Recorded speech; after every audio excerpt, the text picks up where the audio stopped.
వస్తానన్నావు, వెళ్ళొస్తానన్నావు, జంటై ఒకరి పంటై వెళ్ళావు.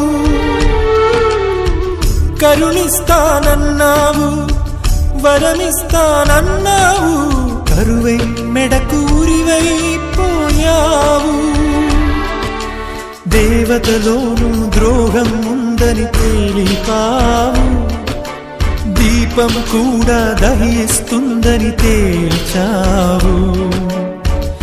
ఎవరిని నమ్మాలి నన్ను తప్ప, ఎవరిని నిందించాలి నిన్ను తప్ప.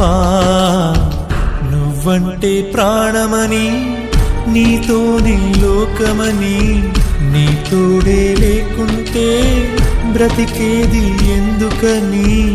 ఎవరికి చెప్పుకోను